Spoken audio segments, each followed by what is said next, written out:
SNS를 뒤흔든 충격적인 영상이 있다. 전남 순천의 한 다이소 매장에서 한 직원이 무릎을 꿇고 손님에게 사과하는 장면이 포착됐다. 사건은 단순했다. 매장 안에서 아이가 뛰어다녔다. 한 직원이 뛰면 위험합니다라며 조심스럽게 아이에게 주의를 줬다.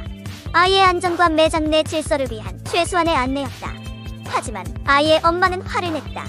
당신이 뭔데 내 아이를 제지하냐며 삿대질했고, 손님인데 그렇게 하면 되겠냐며 직원에게 항의했다. 그 압박은 상상을 초월했다. 결국 직원은 바닥에 무릎을 꿇고 두 손을 모아 사죄했다. 말로 할 수 없는 굴욕이었다. 영상이 온라인에 퍼지자 네티즌은 분노했다. 이게 말이 되느냐, 직원은 왜 무릎까지 꿇었나, 이게 소비자 관리냐, 갑질이냐는 비난이 쏟아졌다. 많은 이들이 말했다. 고객은 왕이다는 말, 이젠 제고해야 한다. 매장의 규칙과 안전을 지키려는 직원마저 무릎 꿇게 만드는 이 문화, 정상인가? 문제는 단지 다이소 사건이 아니라 반복되는 서비스 업계 갑질의 민낯이라는 점이다. 과거에도 유사한 사례들이 있었다. 2015년에는 대형 백화점 매장에서 고객 하나의 요구로 점원 2명이 무릎을 꿇고 사과하는 영상이 퍼졌고, 이는 큰 사회적 공분을 샀다. 또 얼마 전 경기 시흥의 한 카페에서는 음료에 빨대가 빠졌다는 이유만으로 매니저에게 무릎을 꿇으라 요구한 사례가 있었다. 단순한 빨대 누락이 무릎 사죄로 이어진 것이다. 이들 사건은 모두 동일한 맥락이다. 고객이 왕이라는 믿음 아래 서비스 제공자의 기본 인권과 존엄이 무시되는 구조다. 이런 갑질이 반복되는 이유가 뭘까? 이용자 권리가 과도하게 강조되는 사회 분위기, 서비스 만족이 우선이라는 소비자 중심주의, 그리고 제지하거나 거절하는 직원은 서비스 불친절로 낙인 찍히는 현실. 하지만 이런 일이 계속될수록 서비스업 종사자들은 우울증, 스트레스, 직장 혐오에 시달리게 된다. 실제로 소비자 폭언과 괴롭힘으로 인한 정신적 피해를 호소하는 노동자가 많다.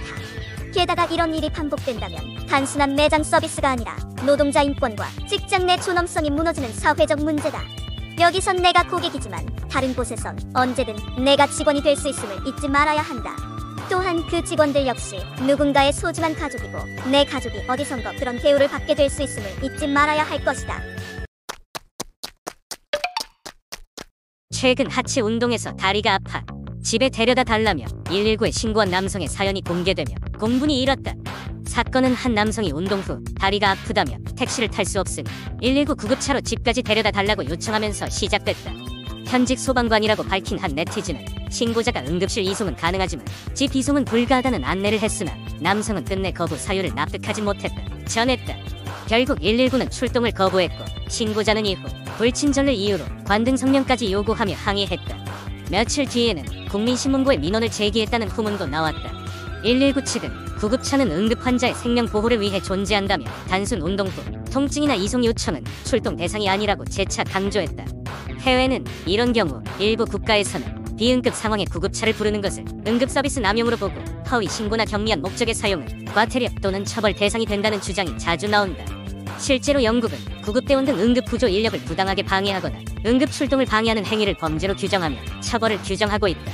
따라서 해외에서는 필요 없는 구급차 호출이 단순한 민원 대상이 아니라 범죄 과태료 대상이 될 수 있다는 경고가 존재한다. 만약 우리나라에서도 비응급 신고에 대해 해외처럼 강한 제재가 적용된다면 이번 사건은 단순한 해프닝이 아니라 응급 구조 시스템에 대한 남용과 사회적 부담, 그리고 구조 자원의 낭비라는 경종을 울리는 계기가 된 셈이다. 택시 대신 119 콜이 응급이 아니라면 구급차 남용에 대해 간 제재가 필요할까? 이번 사연은 비응급 상황에서 구급차를 요청하는 행위가 얼마나 많은 사회적 부담을 야기하는지, 그리고 응급 구조의 본질이 무엇인지 다시금 논쟁을 촉발시켰다. 제주 5도에서 관광객이 탄 렌터카 승합차가 급발진 추정사고로 돌진해 참혹한 인명피해가 발생했다. 24일 오후 2시 47분 5도 천진암 대합실 인근에서 60대 운전자가 몰던 스타리아 승합차가 좌회전 직후 갑자기 속도를 높이며 약 150m를 질주, 보행자를 덮친 뒤 도로 표지판 기둥을 들이받고 멈췄다. 이 사고로 3명 사망, 10명 중경상이라는 대형 참사가 벌어졌다. 사망자는 승합차 탑승자와 길을 걷던 보행자가 포함돼 있으며 중상 경상의 피해자들도 모두 관광객으로 확인됐다. 경찰 조사에서 운전자는 음주운전이 아니었던 것으로 파악됐고, 정확한 사고 원인을 규명하기 위해 국립과학수사연구원 제주분원이 투입돼 차량 감정에 나섰다. 급발진 여부, 페달 조작 실수 가능성 등 다양한 가설을 두고 조사 중이다. 목격자들은 사고 순간을 천둥 같은 소리가 났다고 표현하며 차량이 빠른 속도로 돌진하자 행인들이 도망가거나 피하지 못한 채 충격을 받았다고 진술했다. 현장 CCTV 영상에는 파편이 튀고 차체가 충격으로 튀어오르는 장면도 담겨 있어 당시 상황이 얼마나 급박했는지를 보여준다. 제주도 관계자도 사고 후 긴급 대응에 나섰고 관광객 안전과 렌터카 운행 규제 문제 경고음을 울리는 사건으로 받아들여지고 있다.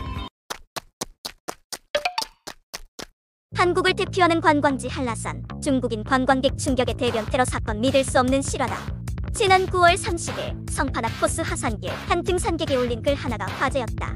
2년 만에 왔더니 외국인 관광객이 급증했고 특히 중국인이 가장 불편했다. 그는 썼다.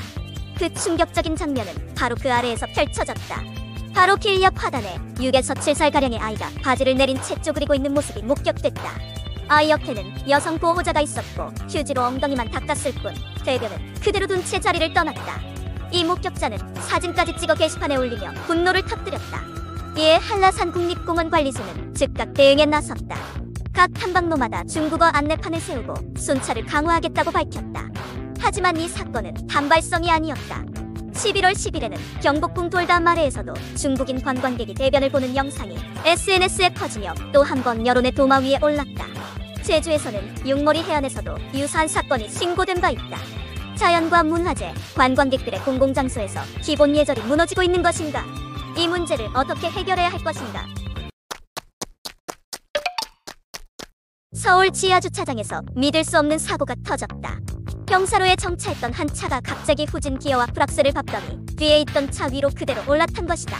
차가 겹쳐지는 엄청난 충격 피해 차량은 사실상 폐차 수준이고 운전자는 입원 상태다. 그런데 더 충격적인 건 사고 직후 가해 운전자는 시동도 끄지 않은 채 차 안에서 음악을 듣고 있었다는 신고가 있다는 점이다.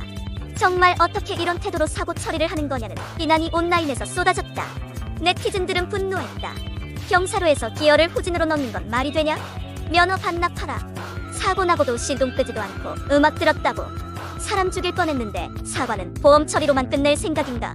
병원 다녀오고 보상 제대로 받아야 한다는 목소리도 컸다. 교통사고 전문 변호사는 이건 단순 실수가 아니라 명백한 과실, 특히 차량 위로 덮치는 방식이라면 중과실로 볼 여지가 크다고 지적했다. 이 사건은 단순한 주차 사고가 아니다. 경사로에서의 작은 조작 실수 하나가 돌이킬 수 없는 참사로 이어질 수 있다는 경각심을 우리에게 분명히 경고하고 있다.